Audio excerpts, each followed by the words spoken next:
Hello मित्रों, नमस्कार। आज मैं आप लोगों को जो कहानी सुनाऊंगी इस कहानी का नाम है दो भाई। उम्मीद है ये कहानी आप लोगों को पसंद आएगी। अगर पसंद आया तो मेरे चैनल को सब्सक्राइब कीजिए, लाइक कीजिए, शेयर कीजिए और कमेंट करके ज़रूर बताइए कि ये कहानी आप लोगों को कैसी लगी। तो चलिए हम अपनी कहानी को प्रारंभ करते हैं। बहुत दिनों की बात है, सतलुज के किनारे एक गांव में दो भाई रहते थे। बड़े भाई के पास बहुत सा धन था, परंतु छोटा भाई गरीब था। एक बार जब लोग नए साल की खुशियां मना रहे थे, तो छोटे भाई के पास खाने को भी कुछ न था। वह बड़े भाई के घर गया। उसने बड़े भाई से एक सेर चावल उधार मांगा, परंतु बड़े भाई ने साफ इनकार कर दिया। छोटा भाई उदास होकर घर लौट रहा था, तो मार्ग में एक बूढ़ा मिला। बूढ़े आदमी के साथ में लकड़ियों का एक भारी गट्ठर था। बूढ़े ने उससे पूछा, तुम इतने उदास क्यों हो? कौन सी मुसीबत तुम पर आ पड़ी है? छोटे भाई ने अपनी दुख भरी कहानी उसे सुनाई। बूढ़े ने उसे दिलासा देते हुए कहा, यदि तुम लकड़ियों का यह गट्ठर मेरे घर तक पहुंचा दो, तो मैं तुम्हें ऐसी चीज़ दूंगा जिसकी सहायता से तुम धनी हो जाओगे। छोटे भाई ने फौरन लकड़ियों का गट्ठा उठाया और अपने सिर पर ले लिया और फिर उसके यानी बूढ़े के पीछे पीछे चल पड़ा। घर पहुंचकर बूढ़े ने उसे एक मालपुआ दिया और कहा कि तुम इसे लेकर मंदिर के पीछे वन में चले जाओ। वहाँ तुमको एक गुफा दिखाई पड़ेगी जिसमें बहुत से बौने रहते हैं। मालपुआ उनका मनभावा खाना है, यानी उनका पसंदीदा खाना है। वह किसी भी मूल्य पर इसे पाना चाहेंगे। तुम उनसे धन मत मांगना, कहना कि मुझे पत्थर की एक चक्की दे दो। जब तुम चक्की ले आओगे तो उसकी विशेषता मैं तुम्हें बताऊंगा। छोटा भाई मंदिर की ओर चल पड़ा। थोड़ी ही देर में वह वन में जा पहुंचा। उसने देखा कि मंदिर में थोड़ी ही दूर पर एक गुफा है। उस गुफा में बहुत से बौने बाहर निकलते हुए दिखाई दिए और फिर उसी गुफा में चले गए। उस समय में वृक्ष के एक बड़े टहने को खींचकर गुफा के अंदर ले जाने की कोशिश कर रहे थे, परंतु उनके लिए यह बहुत ही मुश्किल काम था। छोटा भाई उन बौनों से जाकर बोला, लाओ इस टहने को मैं ले चलता हूँ। जब वह टहनों को कंधे पर उठाए हुए गुफा के पास पहुंचा तो उसके कान में एक धीमी आवाज़ पड़ी, मुझे बचाओ। छोटे भाई ने घबरा कर इधर उधर देखा। उसके पाँव के नीचे एक बौना पिस रहा था। छोटा भाई ने झटपट उस बौने को उठा लिया। असल में वह बौनों का राजकुमार था। बौने राजकुमार ने छोटे भाई के एक हाथ में मालपुआ को देख लिया। वह बोला, भाई यह मालपुआ मुझे दे दो, आपकी बड़ी कृपा होगी। इसके बदले मैं आपको बहुत से हीरे जवाहरात दे दूंगा।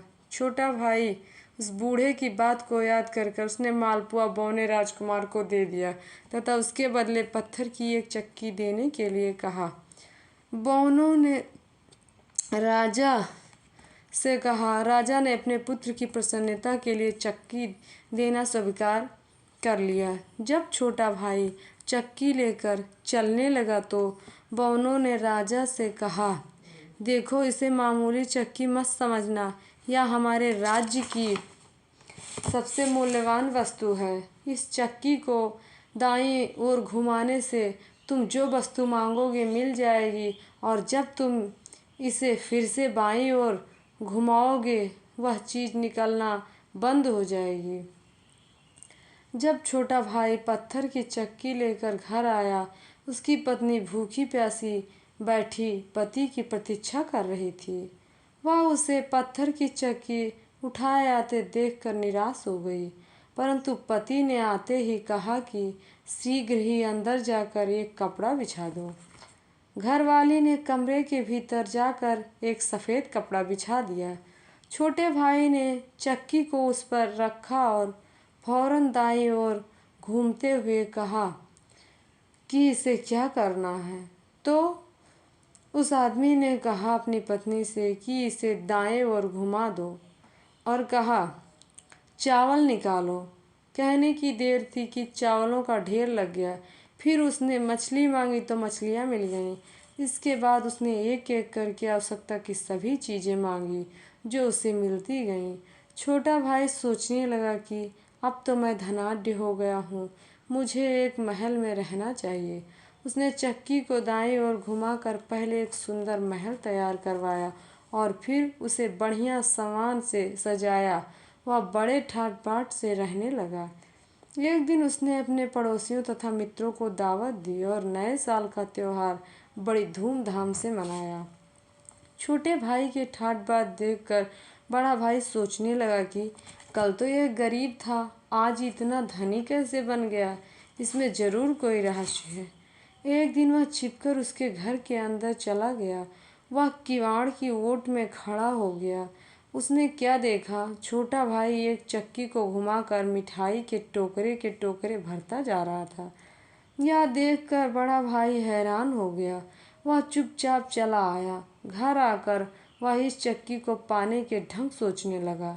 एक दिन जब वह सब लोग सो रहे थे तो बड़ा भाई चोरी की भांति धीरे से पैर दबाते हुए आया और छोटे भाई के घर में घुस गया। उसने पत्थर की चक्की उठाकर घर की राह ली।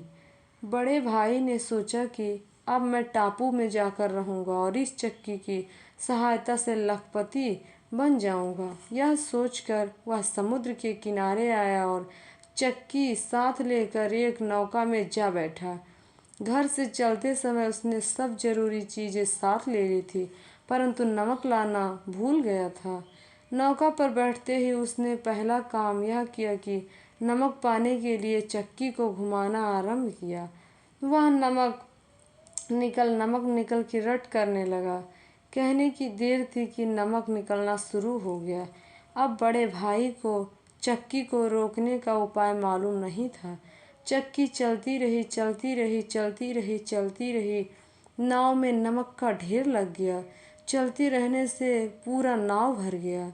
बड़ा भाई चक्की समेत सागर में डूब गया। सयाने लोग कहते हैं कि चक्की अब भी लगातार घूम रही है और उससे नमक निरंतर निकल रहा है। यही कारण है कि सागर का पानी खारा होता है। इस प्रकार इस कहानी का अंत हो गया। Thank you.